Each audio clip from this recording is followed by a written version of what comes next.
Se você tem dúvidas sobre tratamento ortodôntico estético para crianças, ou se sua dúvida é traumatismo dentário na infância, você não sabe como proceder, ou ainda se você já é adulto, mas morre de medo de dentista, quer saber se tem solução para isso?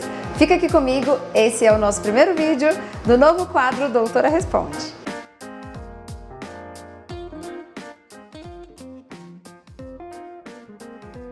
Oi pessoal, eu sou Yanara Pinho, eu sou cirurgiã dentista e durante toda a semana nós recebemos várias dúvidas nas nossas redes sociais, no Instagram. E aí hoje eu quero compartilhar com vocês algumas dessas dúvidas e respondê-las. Pode ser que essa seja a sua dúvida também. E a gente vai começar nosso quadro hoje com uma dúvida da Thaís Brunner. Ó, desde já, um beijo Thaís, sua pergunta vai estrear o nosso quadro. E ela pergunta sobre aparelhos invisíveis para crianças. Não sei se vocês já ouviram falar sobre aqueles aparelhos que estão famosos atualmente, né? Os alinhadores estéticos são aqueles aparelhos transparentes, removíveis. E a gente vê muito por aí os anúncios, enfim, mostrando o uso desses aparelhos em adultos. Mas será que esses aparelhos também podem ser usados em criança?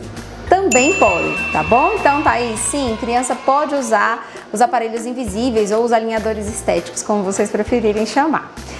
Esses aparelhos eles são adaptados quando eles precisam ser usados em crianças. Normalmente a criança está naquela fase da dentição mista. O que é a dentição mista? São dentes de leite misturado com dentes permanentes. E aí você me pergunta, poxa vida, mas é realmente vantajoso para criança? Sim, é vantajoso. Por quê? Porque os alinhadores são removíveis. Então, a criança que muitas vezes tem dificuldade para fazer a higienização dos dentes, às vezes está usando um aparelho fixo, fica com mais dificuldade ainda, acumula resto de alimento ali e com os alinhadores ela não tem esse problema. Tá? Então ela consegue remover tanto para se alimentar quanto para fazer a higienização do dente.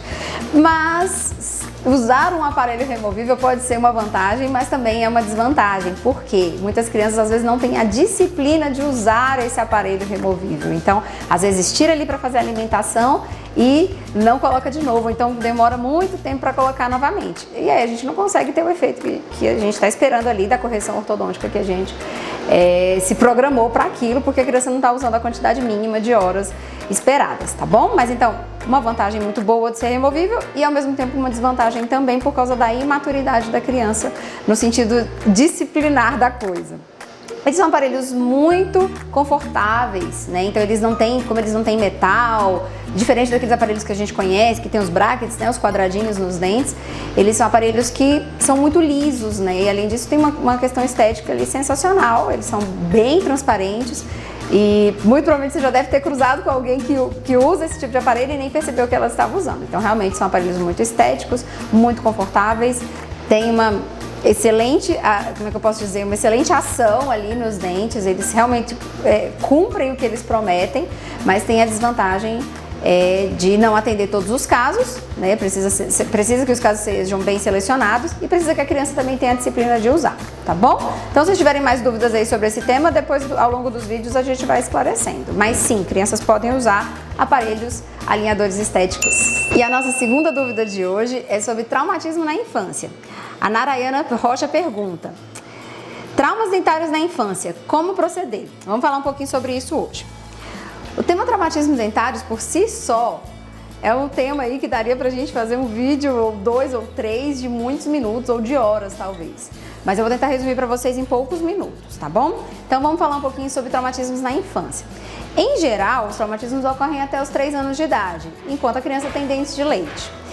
E aí, nesse período, o que acontece? A maioria dos traumatismos pode envolver algumas questões. Então, pode ser um traumatismo mais leve, que leve apenas o dente ficar ali levemente dolorido, né? Não acontece nada com o dente em tese, mas ele fica sensível, enfim, é um trauma mais leve.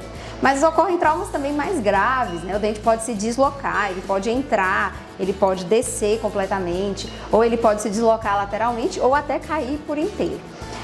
Ou às vezes ele fica ali com um traumatismo moderado, que o dente fica um pouquinho mais amolecido. Para cada um desses casos a gente tem um tipo de tratamento diferente, mas para todos esses casos, o que a gente indica sempre, a dúvida da Narayana é justamente qual o tipo de procedimento a gente tem que fazer quando isso acontece. Então sempre que acontece traumatismo a gente tem que procurar um odontopediatra, né? Então o odontopediatra é a especialidade dentro da odontologia especializada em traumatismos na infância, em tratamentos na infância.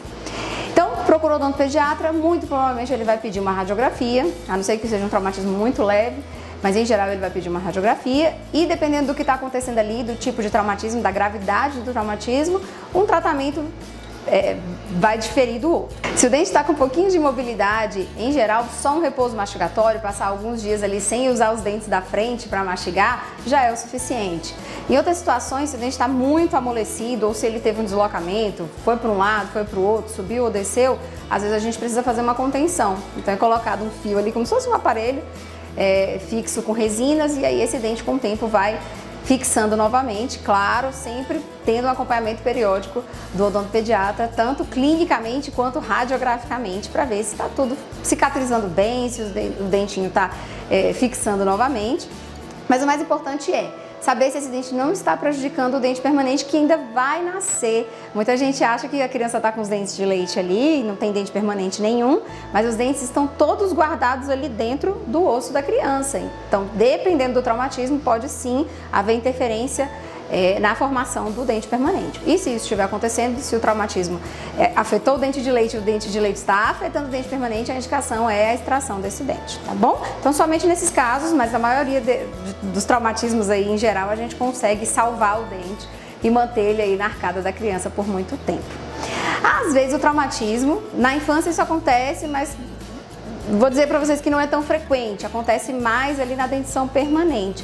Fraturas dentárias. Então acontece de a criança às vezes estar andando de bicicleta, jogando bola e aí o dente ele não se desloca, mas ele fratura, ele quebra. Aí dependendo da extensão dessa fratura, a gente pode ter só uma sensibilidade, no caso precisa ali de uma aplicação de um laser, aplicação de um tipo diferente de flúor, mais concentrado, ou de repente o dente realmente fraturou mais profundamente, a gente precisa fazer um tratamento de canal, às vezes até colocar um pino nesse dente para poder dar uma sustentação maior para reconstituir. Então, em poucos minutos eu acho que eu falei uma série de tipos de traumatismos diferentes para vocês. De fato, não tem como eu falar em poucos minutos sobre todos os tipos de tratamento, mas para resumir, importante. Houve traumatismo dentário na infância ou até na fase adulta mesmo, a gente precisa procurar o dentista. Se for uma criança, o odontopediatra, tá certo? Outro detalhe importante, às vezes o dente avulsiona. O que isso significa? O dente sai por completo de dentro da gengiva, ali de dentro do osso. Ele é como se tivesse feito uma extração, né? E aí você está com aquele dente na mão.